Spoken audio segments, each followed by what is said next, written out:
Look at your last grocery receipt. Now look at a map of the Middle East. They look completely unrelated, don't they? But what if I told you that every drone strike in the Red Sea is a direct withdrawal from your savings account?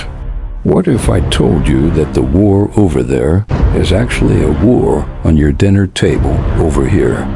And what if I told you that by the end of this hour, you will never look at a loaf of bread the same way again? Have you ever felt that no matter how hard you work, you're just standing still, like you're running on a treadmill? Your paycheck goes in, your bills go out, and somehow there's less left at the end of every month. It's not your imagination, and it's not just inflation. It's something bigger, something hidden, something that starts with a missile in Yemen and ends with the price of milk in your fridge. Today we aren't just looking at headlines. We are going deep into the vault to see the strings being pulled behind the curtain. By the end of this hour, you will see exactly why your bread is getting more expensive, why your eggs cost twice what they did, why farmers are panicking in silence, and more importantly, how to stop the bleed. But first, you need to understand something that nobody talks about. Everything you eat is made of oil. Ask yourself a simple question. How did that tomato get to your store? It didn't fly there for free. It didn't teleport. It was planted by a tractor burning diesel, fertilized by chemicals made from natural gas, sprayed with pesticides derived from petroleum, picked by workers who drove to the farm in gas-powered vehicles, washed in hot water heated by fossil fuels, packaged in plastic made from oil, and trucked across the country, sometimes across continents, using more diesel. That single tomato? It's basically a fossil fuel with seeds.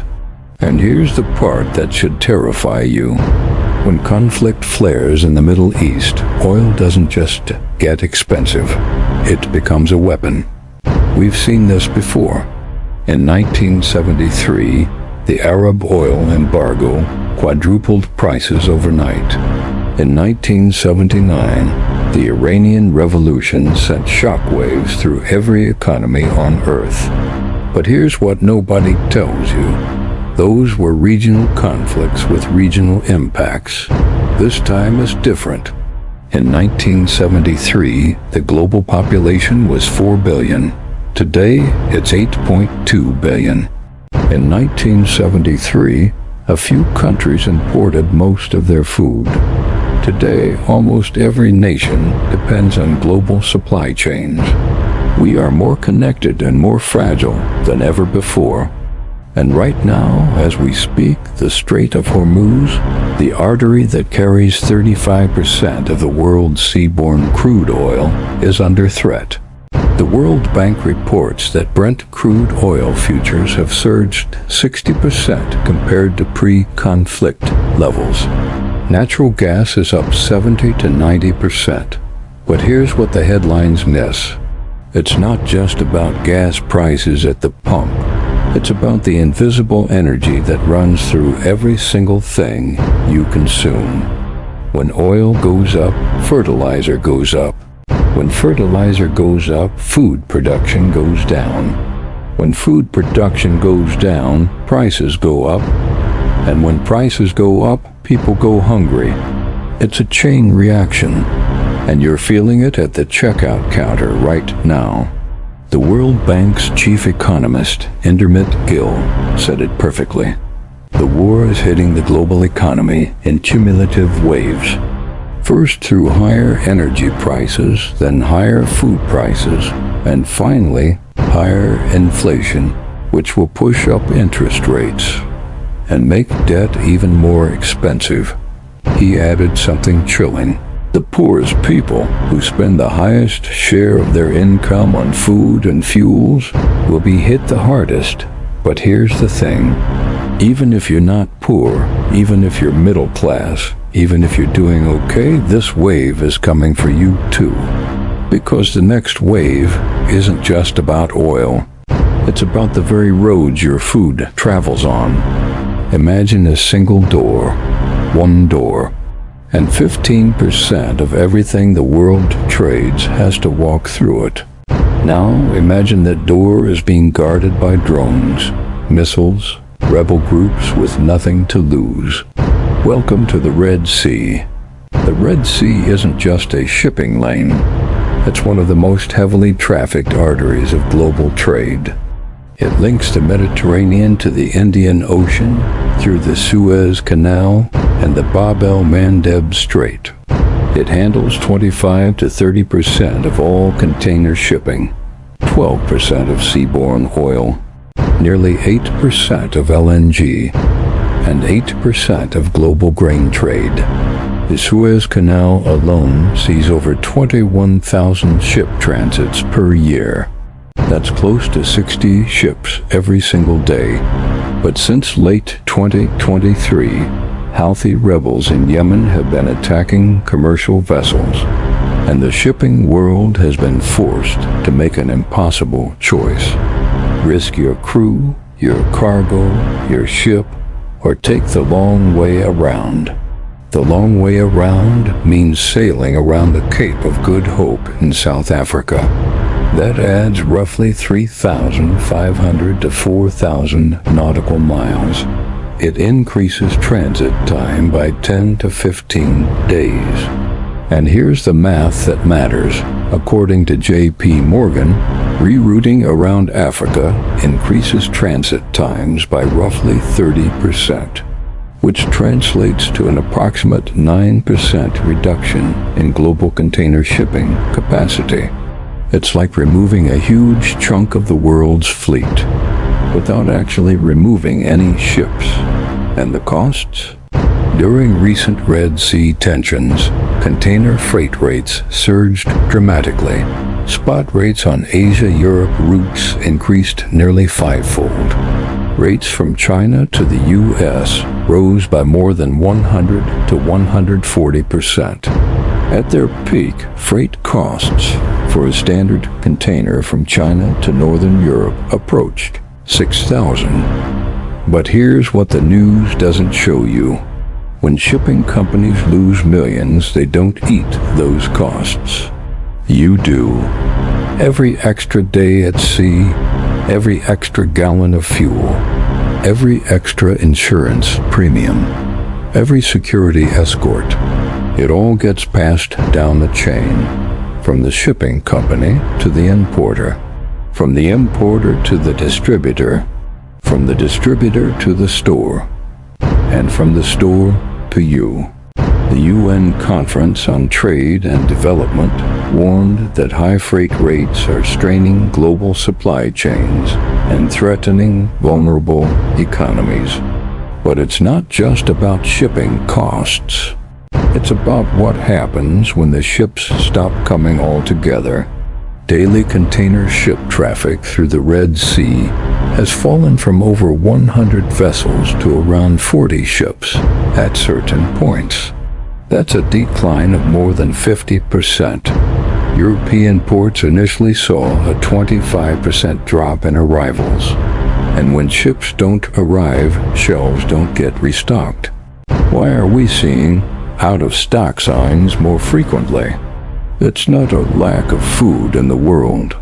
It's a failure of the veins that carry it. The International Food Policy Research Institute put it bluntly.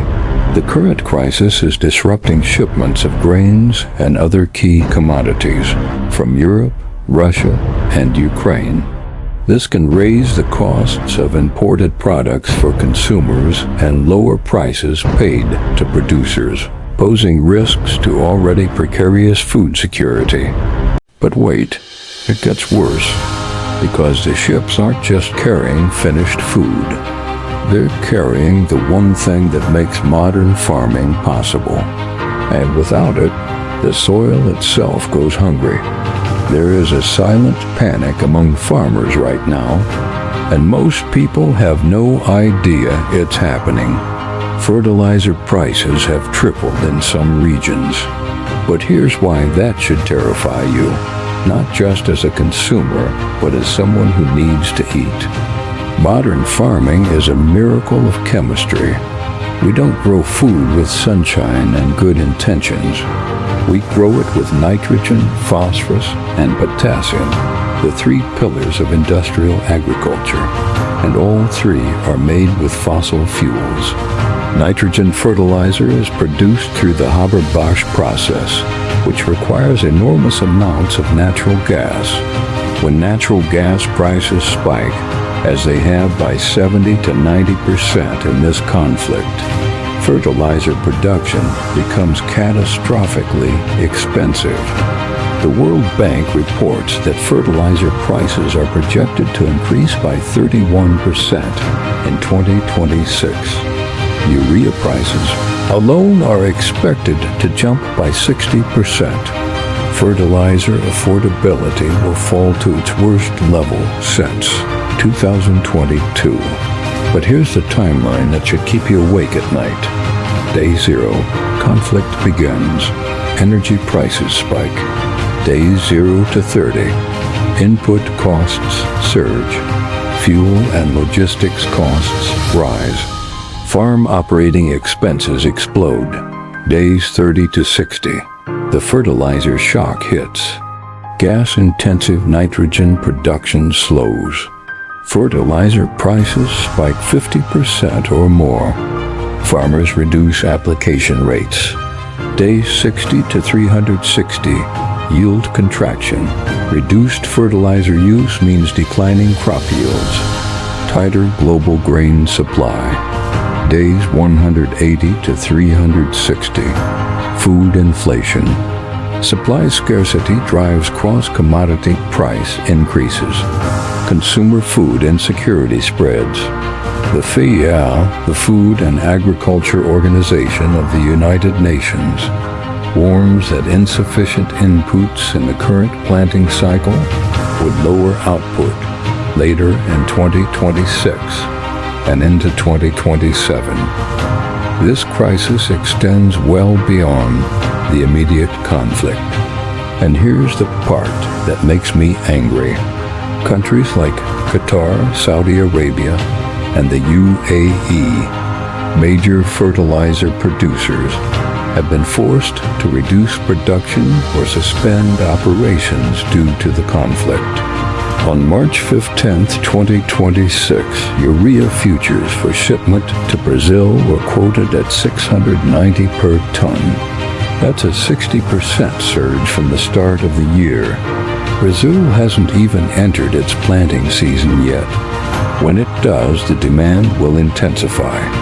And if the conflict persists, Brazilian farmers, who feed hundreds of millions of people, will face exorbitant production costs. India, Bangladesh, Thailand, South Africa, Jordan, Sudan, Kenya, Mozambique, all major export markets for Gulf fertilizers, are at risk of a fertilizer supply crisis. And when farmers can't afford to feed the soil won't feed you. This is where inflation turns into instability. This is where expensive turns into scarce. The World Food Program estimates that the conflict could push 45 million additional people into acute hunger by mid-2026. 45 million. Not in some distant future. This year, are you ready for a world where food isn't just expensive, but scarce? Because that world is closer than you think. Now I need to connect something that seems completely unrelated. The US dollar and your dinner. For decades, the US dollar has been the world's grocery store card, the reserve currency, the thing every country needs to buy oil, food, and everything else. This is the petrodollar system we covered in our last video. If you haven't seen it, the link is in the description because you need to understand this to understand what's coming. But here's the short version. Since the 1970s, global trade in oil, and by extension, global trade in almost everything has been denominated in U.S. dollars. Countries need dollars to buy oil, to buy food, to buy fertilizer, so they hold dollars in reserve. They buy U.S. Treasury bonds. They keep the dollar strong, and America gets to print money and make the world pay for it. It's called exorbitant privilege. And for 50 years, it's worked. But right now, as we speak, that system is cracking. Saudi Arabia is accepting Chinese yuan for oil. Russia is selling energy in rubles and gold. BRICS nations, now 10 members representing 45% of the world's population, are building alternative settlement systems. India is trading with Russia in rupees. Brazil and Argentina are exploring dollar-free trade. Even Francis Macron has urged Europe to reduce dollar dependence. And here's what this means for your food. When the dollar loses its reserve status, even partially, the cost of everything imported goes up. Because if countries don't need dollars, they don't need to hold dollars. And if they don't hold dollars, the value of every dollar in circulation drops. Your paycheck, your savings, your retirement account, all worth less. And here's the kicker. Food is one of the most globalized commodities on earth. Wheat from Ukraine, rice from Thailand, coffee from Brazil, beef from Argentina, all priced in dollars, all shipped using dollars, all insured in dollars. If the dollar weakens, import costs spike. If import costs spike, food prices spike. And if food prices spike while fertilizer is already unaffordable and shipping is already disrupted, you don't just get inflation, you get a perfect storm. The World Bank warns that overall commodity prices are forecast to rise 16% in 2026, driven by soaring energy and fertilizer prices. But that's assuming the most acute disruptions end by May 2026. If the conflict persists, all bets are off. I don't tell you this to scare you. I tell you this to prepare you, because the rich aren't panicking. They have a plan, and you need one too.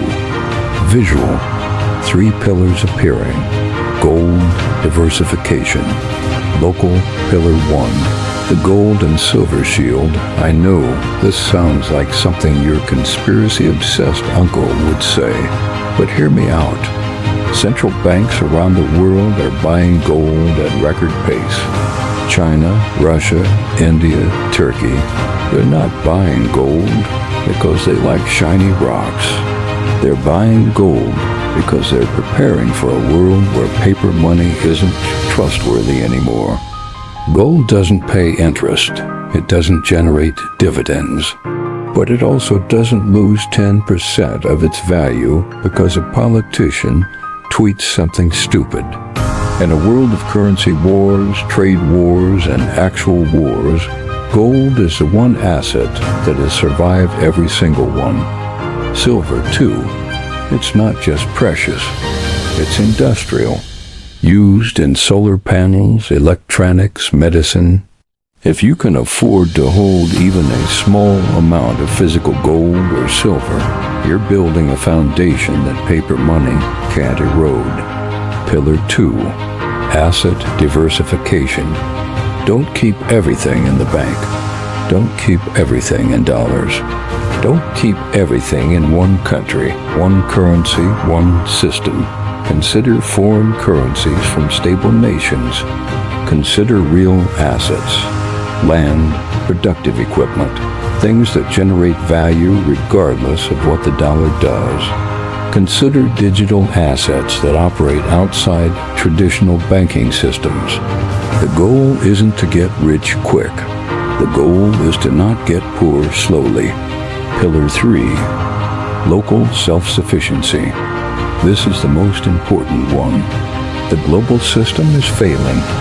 That means the local system is the future. Learn to grow something, even herbs on a windowsill. Build relationships with local farmers. Buy from them directly. Learn basic preservation, canning, dehydrating, fermenting. The less dependent you are on a supply chain that stretches across oceans and war zones, the more secure you are. The rich have been doing this for years. Private farms, backup generators, water filtration, pantry stockpiles. They're not crazy. They're just early. And now you can be too. Look at your grocery receipt one more time. That loaf of bread, those eggs, that gallon of milk. They're not just food.